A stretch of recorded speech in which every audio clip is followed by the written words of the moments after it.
नमस्कार साथियों। एक बड़ा ही ज्वलंत टॉपिक रहता है हमेशा से। अगर आप तैयारी कर रहे हैं यूपी टेट की या किसी भी स्टेट एग्जाम की सी टेट की, तो आप देखेंगे एक बहुत बहुत बहुत चर्चा में क्वेश्चन आता है कि कौन सा नेशनल पार्क किस जगह पर है, कौन सा बायोस्फीयर रिजर्व किस जगह पर है, तो उसकी लोकेशन।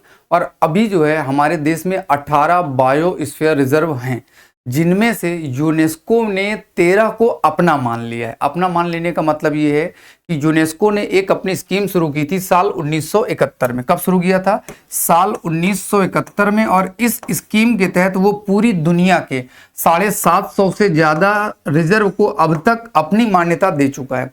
अपनी मान्यता देने से होगा क्या, इंटरनेशनली हम इसे देख पाएंगे, पूरी दुनिया के लोग इनके बारे में जान पाएंगे। भारत विजिट करने आएंगे तो इन्हीं जगहों पर विजिट करेंगे और इनका संरक्षण अंतरराष्ट्रीय मानक के आधार पर हो पाएगा। तो इसमें शामिल होना अपने आप में बहुत बड़ी बात होती है। हमारे देश में केवल 18 हैं जिनको भारत सरकार ने मान्यता दी है। उन 18 में से 13 को अभी एक बिल्कुल नया शामिल हुआ है, 13वां। अभी तक 12 ही थे, इसलिए ये चर्चा में भी रहता है। और ये वे जगह है जो बार बार एग्जाम में पूछे जाते हैं कि मानस कहाँ है, नंदा देवी कहाँ है, नोकरेक कहाँ है, कब शामिल किया गया। तो यूनेस्को ने प्रोग्राम चलाया था MAB, नाम याद रखेंगे, MAB, man and biosphere reserve शुरू किया था। उसने कहा था कि मनुष्य को जीव जंतुओं के साथ आपसी संबंधों को बचा के रखकर आगे बढ़ाने के लिए प्रोग्राम शुरू किया। उसी के हम इन नेटवर्क के बारे में समझेंगे कि भारत में MAB के तहत यूनेस्को के द्वारा शुरू की गई प्रोग्राम के तहत कितने रिजर्व हैं और वो कहां कहां हैं। एक क्वेश्चन तो आपका बनता पक्का। तो आइएगा देखते हैं भारत की जैविक दर्पण के बारे में। पहले बात कर लेते हैं बायोस्फीयर रिजर्व के बारे में। जैसे नेशनल पार्क होते हैं उसी तरह से बायोस्फीयर रिजर्व भी होता है। नेशनल पार्क में तो एक पार्क के अंदर कई चीजें और भी मिल जाती हैं। यहां क्या मिलेगा आपको? एक मिलेगा बायोस्फीयर रिजर्व में जिसको बोलते हैं कोर एरिया, बिल्कुल बीच में मिलेगा कोर। उसके ऊपर आपको मिलेगा बफर, यानी कि पहले और दोनों के बीच का मिक्सचर होगा, उसे बोला जाता है बफर। और इसके बाद बाहर का जो क्षेत्र होता है उसे ट्रांजिशन एरिया कहा जाता है। इन क्षेत्रों की अपनी कुछ क्वालिटी होती है। क्या क्वालिटी होती है?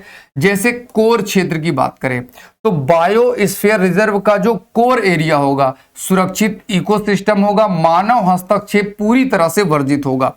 और अधिनियम 1972 के तहत इन क्षेत्रों में कोई भी गतिविधि मानव कर नहीं सकता। ना मानव आएगा, ना जाएगा, ना घूमना, कुछ नहीं करना। ये वैसा का वैसा पड़ा रहेगा। पार्क के बीचों बीच का जो एरिया, जिसे कोर एरिया बना दिया जाएगा, यहां जानवर बिंदास रहते हैं, अपना शिकार वगैरह करते हैं। फिर इसके बाद आता है बफर जोन, इसके बाहर का बफर, यानी कि दोनों का संक्रमण। कोर क्षेत्र के चारों तरफ सीमित पर्यटन वैज्ञानिक अनुसंधान के लिए, जैसे मान लीजिएगा कि वैज्ञानिकों को देखना है शेर और चीता भोजन कैसे करते हैं, पानी पीने कब आते हैं, उनकी संख्या कैसे घट रही है, बढ़ रही है, तो वो अपना कैंप यहां पर लगाकर कर सकते हैं, लेकिन भारत सरकार से पूछने के बाद। वहां उस जो भी रिजर्व होगा उससे परमिशन लेने के बाद। और बाकी का ट्रांजिशन एरिया होता है, यहां तो आपके कुछ गांव वगैरह भी मिल सकते हैं, घर वगैरह भी मिल सकते हैं, गांव भी मिल सकते हैं। सबसे बाहरी होता है मानव बस्तियां, सतत विकास यहां पे मिल जाएगा, यानी कि बस्ती वगैरह मिल जाएगी, लोग रहते हुए आपको मिल जाएंगे। तो अब आगे बात करते हैं। आपको समझ में आ गया होगा बायोस्फीयर रिजर्व में होता क्या है। अगली चीज आती है भारत में कुल 91,425 स्क्वायर किलोमीटर शामिल है। कुल संरक्षित क्षेत्र भारत का 18 है, जो कि हमने शुरुआत में बता दिया था। कुल अधिसूचित हैं बायोस्फीयर रिजर्व। साल 1986 में पहला नीलगिरी, भारत का पहला बायोस्फीयर रिजर्व स्थापित किया गया था। नीलगिरी आपको पता ही है, नीलगिरी में जो है थोड़ा कर्नाटक आ जाएगा, केरल तमिलनाडु आ जाएगा। 13 को अब तक शामिल किया जा चुका है यूनेस्को की मैन एंड द बायोस्फीयर के प्रोग्राम के तहत।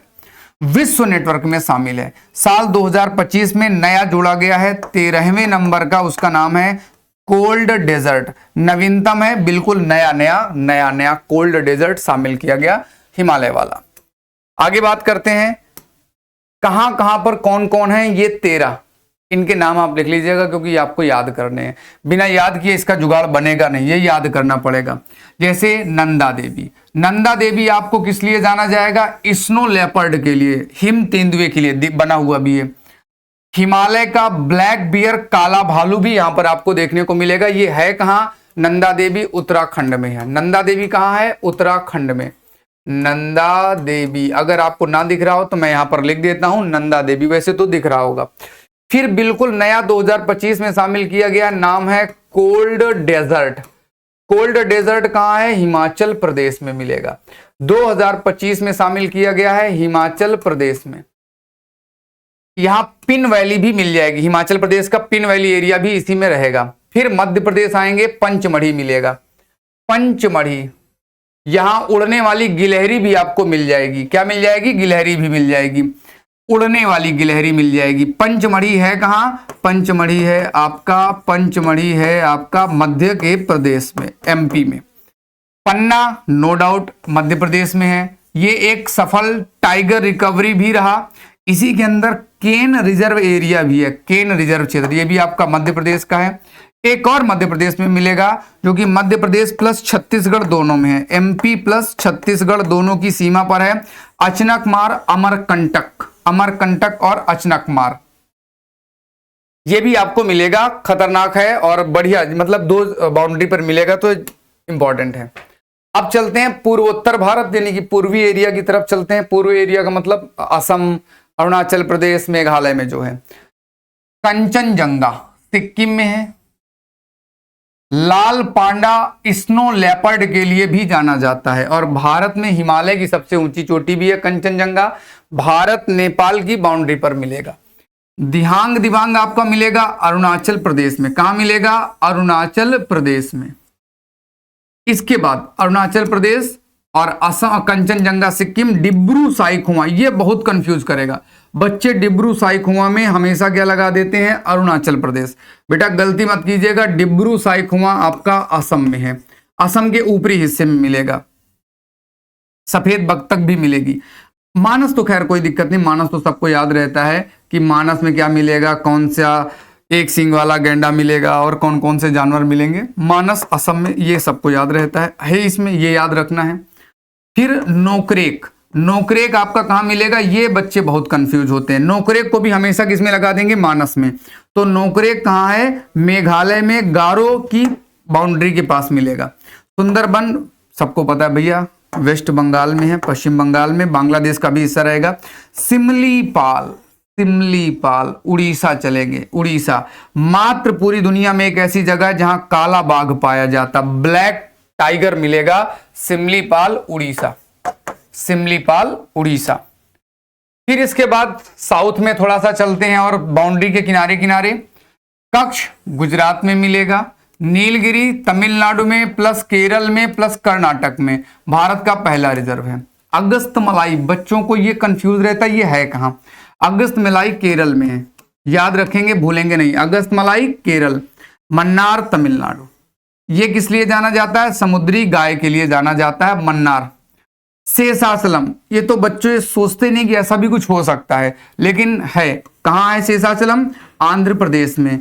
और मैन एंड बायो रिजर्व में शामिल होने की वजह से इंपॉर्टेंस इसका ज्यादा है शेषाचलम। और ग्रेट निकोबार, भारत की मध्य मेन भूमि से बाहर अंडमान निकोबार में मिलेगा ग्रेट निकोबार। ये हमारे 18 है, क्या 18 हमारे बायो स्फीयर रिजर्व हैं। अब बात करते हैं जो 13 MAB में शामिल हो गए। भारत ने तो 18 बनाए, लेकिन यूनेस्को ने अब तक सिर्फ 13 को अपनाया, 13 के संरक्षण की जिम्मेदारी ली है। वे कौन कौन से हैं? पहला नीलगिरी है फर्स्ट नंबर पर। गल्फ ऑफ मन्नार और सुंदरबन, ये 2 शामिल किए गए। नंदा देवी तीसरा, चौथा शामिल, 1 3 4। पंचमढ़ी, नोकरेक, सिमलीपाल 3 शामिल किए गए एक साथ। ग्रेट निकोबार अकेला शामिल किया गया। 2012 अशनकमार अमरकंटक शामिल किया गया। ये हम लोगों की पढ़ाई के समय का है, जब हम लोग मेंस वगैरह लिख रहे थे तब अगस्तमलाई शामिल हुआ था, ये भी केरल वाला इंपॉर्टेंट है। और कंचनजंगा 2018 में शामिल किया गया, कंचनजंगा। और अभी 2020 में पन्ना, 2026 में कोल्ड डेजर्ट। ये 2025 का है कोल्ड डेजर्ट। कहाँ का है? हिमाचल प्रदेश का। ये 13 हैं जो कि किसमें शामिल किए जा चुके हैं? World network of biosphere reserve WNBR में शामिल हो चुके हैं, जिसे MAB के नाम से भी आप जानते हैं। कुछ वन्य जीव जो इंपॉर्टेंट हैं, जो इन पर आपको देखने को मिलेंगे, जैसे मन्नार की खाड़ी में डुंगोंग, ये गाय है, शाकाहारी गाय है, ये समुद्र में रहती है, पैर से आगे धक्का देकर वहां घास चरती है, समुद्री घास को। लाल पांडा नोकरेक और कंचनजंगा में मिलेगा। लाल पांडा, इनकी संख्या इनके भोलेपन की वजह से खत्म हो रही है। ऊपर पेड़ में चढ़ जाते हैं, नीचे गिरते हैं, खत्म हो जाते हैं। शेर जैसी पूंछ वाला जिसे बोलते हैं लायन टेल मकाक। क्या बोलते हैं? मकाक। इसकी पूंछ, यह है बंदर, बट इसकी पूंछ और इसका चेहरा दिखता है शेर के जैसा। हिम तेंदुआ लेपर्ड कोल्ड वाले में, आपका कंचनजंगा में भी मिल जाएगा और आपका कोल्ड डेजर्ट में भी मिल जाएगा। जंगली गधा कच्छ में मिलेगा। जंगली गधा, जंगल में रहने वाला गधा। ये प्रमुख जानवर हैं और ये सब आपके लिए जरूरी है। जीवन का संतुलन तब रहेगा जब हम दोनों के साथ मिलकर चलें, यानी कि जानवरों का भी संरक्षण करें, प्रकृति की भी संरक्षण करें, तब हमारा जीवन संभव हो पाएगा। क्योंकि अगर कार्बन डाइऑक्साइड का सिर्फ उत्सर्जन करें प्रगति के नाम पर, तो उसे यूज कौन करेगा और टेम्परेचर बढ़ता चला जाएगा। मौसम अप्रैल का है और डेली सुबह लगता है ये ठंड जाती क्यों नहीं, क्योंकि अप्रैल तो भीषण महीना था कि गर्मी का लू चलेगी, लेकिन ये ठंड है कि रोज ठंड रहती है, रोज बारिश होती है। अभी इस समय फसल कटने का समय है, लेकिन फिर भी बारिश हो रही है। बारिश जुलाई में होना चाहिए, जुलाई में बारिश नहीं होगी। क्यों? क्योंकि हमने गलत तरीके से विकास की गति को पकड़ा है। तो इसलिए थोड़ा सा संभलेंगे, सुधरेंगे और मिलेंगे अगले नए वीडियो के साथ। कैसा लगा हमें जरूर बताइएगा। बहुत बहुत धन्यवाद।